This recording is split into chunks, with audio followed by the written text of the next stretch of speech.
Despair. Anybody can relate to that? I think we all can.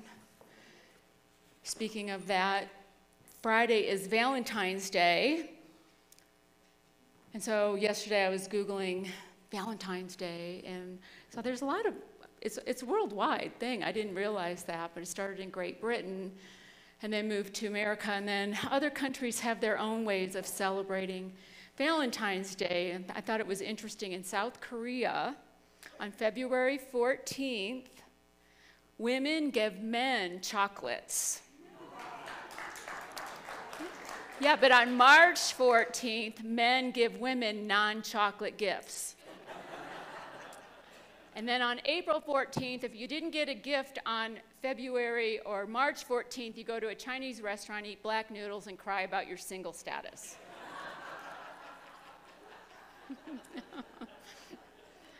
Now, some of us don't mind that. Some of us are single by choice, and that's okay. But for some of us, it's hard. Valentine's Day can be tough. It can be a tough holiday because we feel like nobody loves us. So that's why I thought today would be really important to talk about love the one you're with. And not the person you're with, but that's okay too, but love who are you with most. On a day-to-day, hour-by-hour, moment-by-moment basis, you're with yourself. And so this is the most challenging and difficult relationship often in our lives. And the longest, obviously. So it can be really challenging to love ourselves. But we want to love, that's the call. That's what we're about today. So that's what we're going to talk about. And in the framework of our annual theme this year, seeing through a spiritual lens, we need to really see ourselves as we are. The sub-theme for February is possibilities. And I want to say that if we don't love ourselves, we'll never see all the possibilities that are available to us. We just can't possibly see the infinite possibilities. For whatever reason, we may block some of our possibilities because we don't think we're deserving, or we don't think we're worthy, or we're not lovable enough, or whatever blocks we put up. But we can't see all the possibilities for our lives if we don't love ourselves. We have to use that imagination. We're in Prosperity Plus 2 right now. We've finished 3 weeks of it, and this week we've been working on creating a vision statement.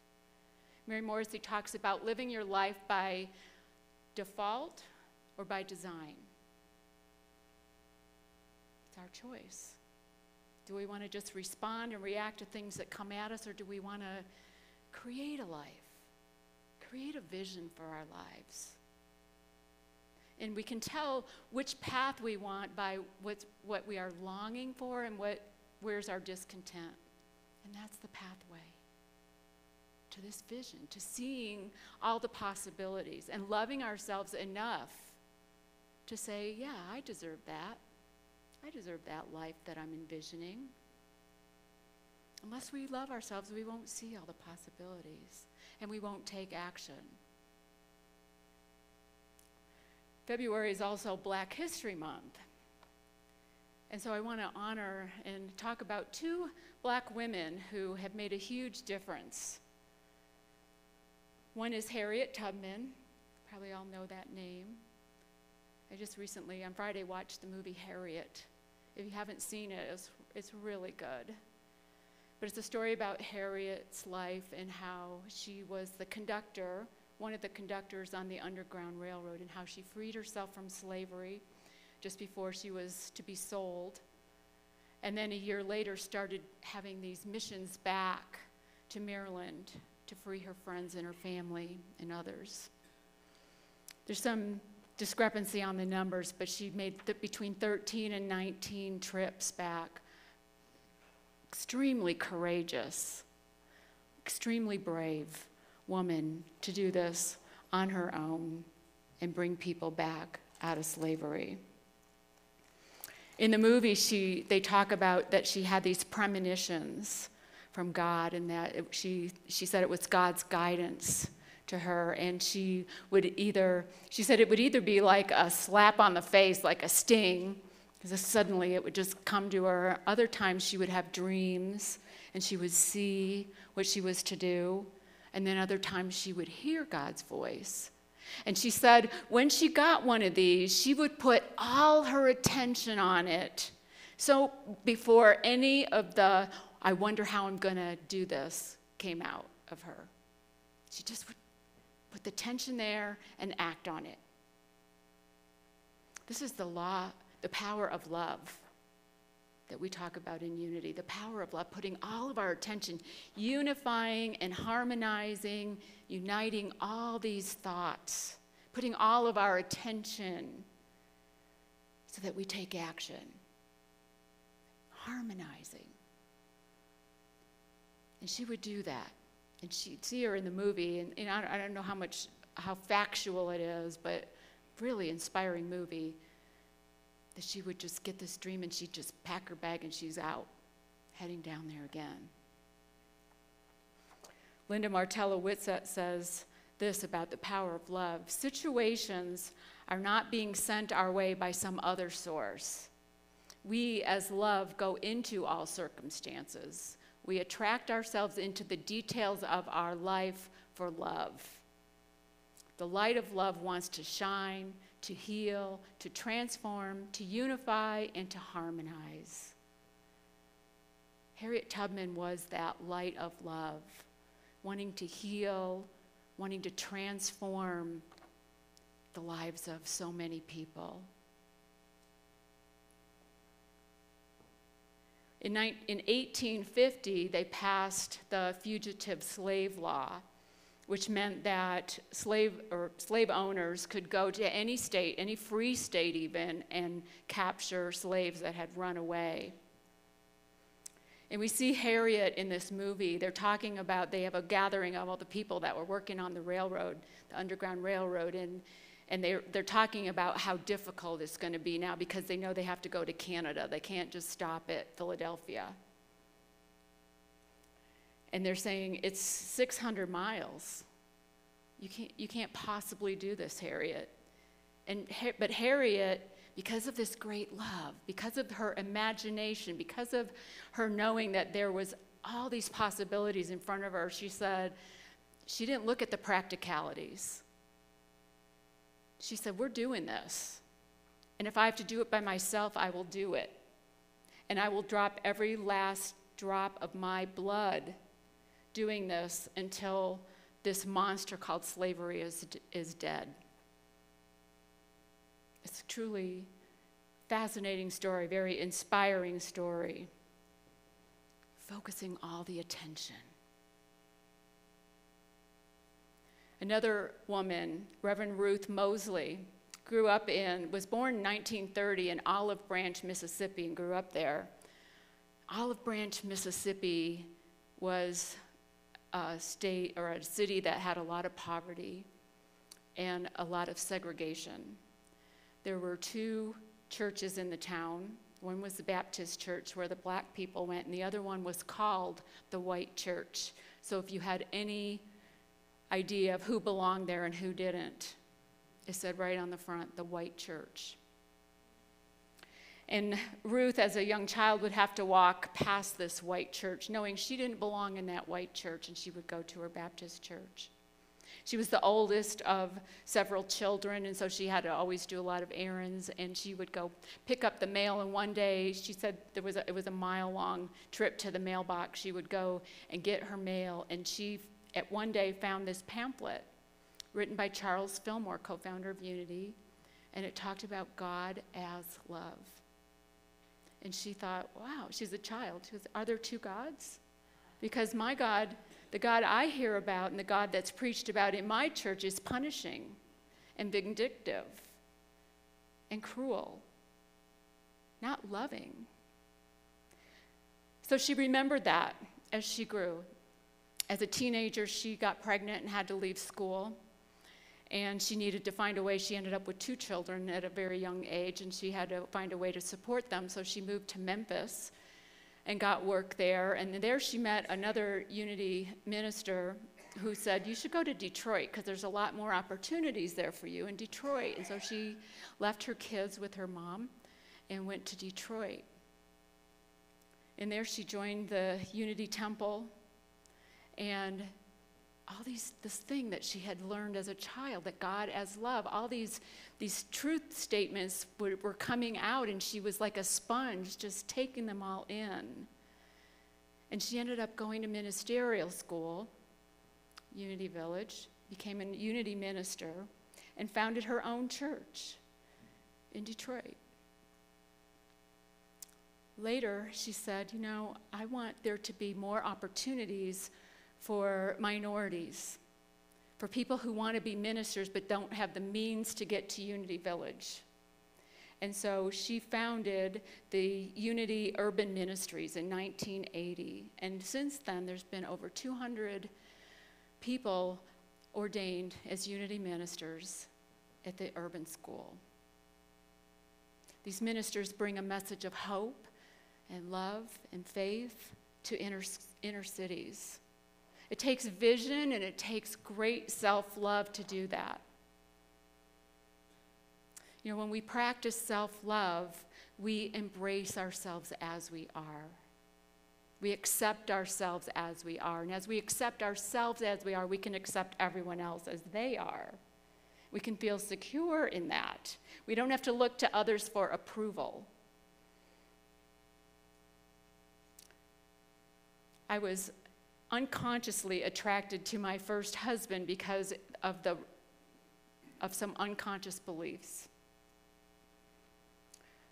I grew up the oldest of 6 within 8 years, and so I had to help a lot with my parents, and I probably didn't get the nurturing that I needed, the love that I needed, the attention that I needed, the approval that I needed. And so I ended up marrying someone who gave me that same kind of relationship. And it was comfortable, because that's what I knew. I didn't know that I deserved anything better than that. It was years later, after I was divorced, that I came to Unity and found this all out and understood this, came to understand this, that I was always seeking approval and not feeling like I was getting it. But Jim Rosemergy says this in a recent revelation: none can give me what I must give myself. I must love myself, and then the love I give will require nothing of the one I love. We put so much pressure on the people that are in our lives to give us what we need. We think we need all this validation and love from outside of ourselves instead of looking within and giving ourselves what we need. The world can never give us enough of what we think we need. But within, we have it in abundance. We have everything we need within us. Are we willing to give ourselves what we need? Are we open to that? I came across this video yesterday. Let's watch this.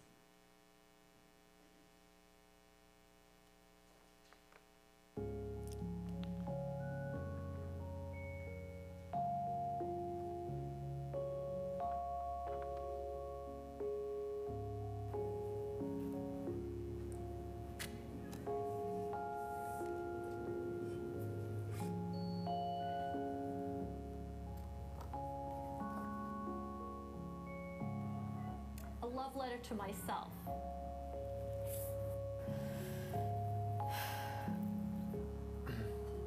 Here we go.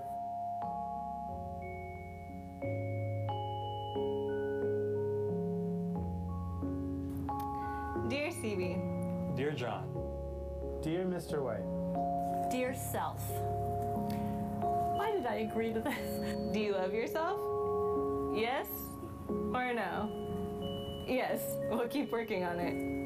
Dev, I love lots of things about you. In fact, every day together is one giant adventure of how much love, meaning, connecting, and gratitude you can fit into it. I've known you for 25 years now. Through the long journey we have had together, There have been many ups and downs.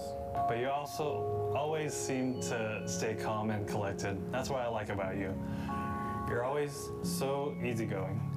I really have never been very good to you, ever really. And I probably owe you an apology. I must say, you've been through a lot. I'm very proud of you for how far you've come. Listen, you're pretty great. I know you say that to yourself a lot, but you never really genuinely believe it. Start believing it. Love my ability to listen. I think it's a very special trait I have to be able to really understand people and just listen when that's what they need. I don't know why I find it so difficult to find a soft, warm place for you in my heart. I'm always getting in your way and never thinking that you're good enough. I know you're still going through some obstacles in life. I know you'll get through it. You are so awesome. Give it time and just love yourself. You can't just wait for somebody else with. You have to start with you, Nicole. I think we should make a date to at least once a week have a cup of tea together. I want to love you and embrace you and treat you just as I would like to be treated, with loving acceptance. Let's start with tea. Thanks for being open with yourself, and I love you. Passion and grace, Devin. Love, Nicole.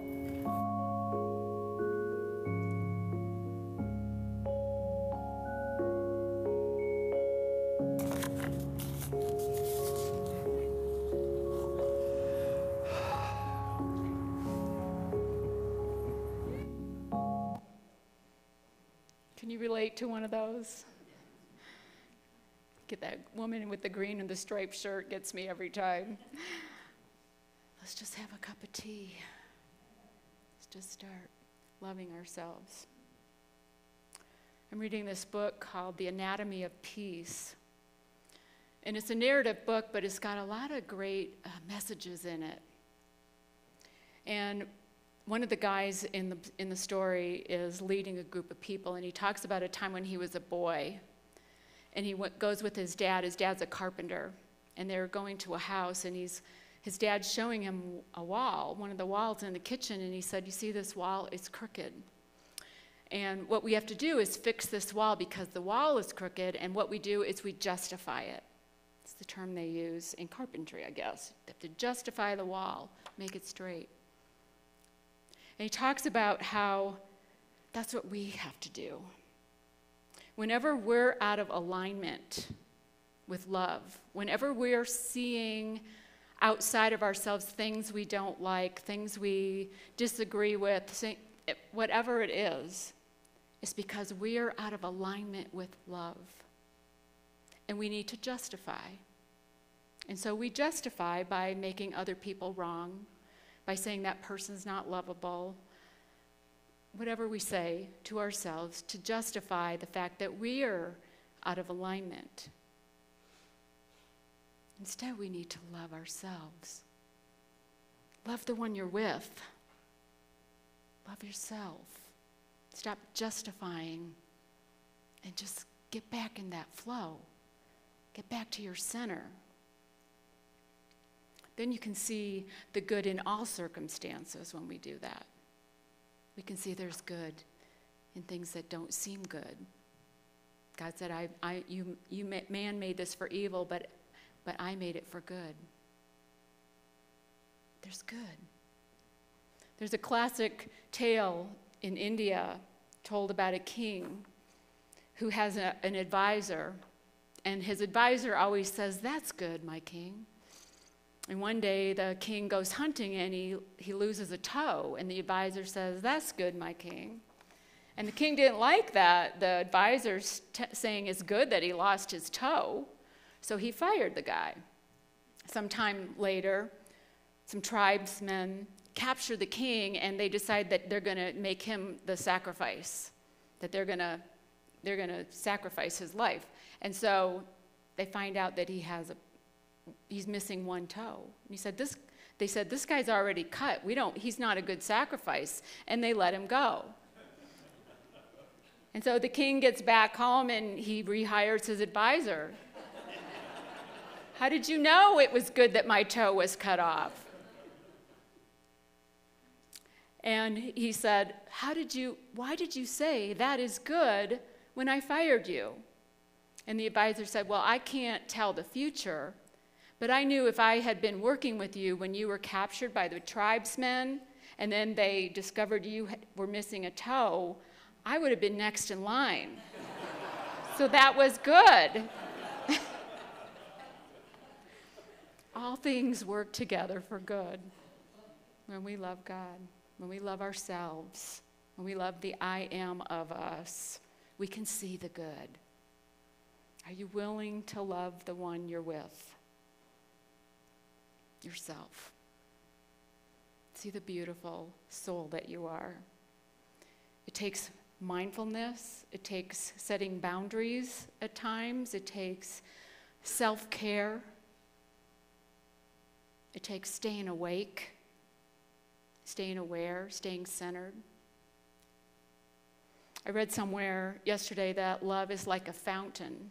And if you think of a fountain in a pond, in the middle is the water coming up.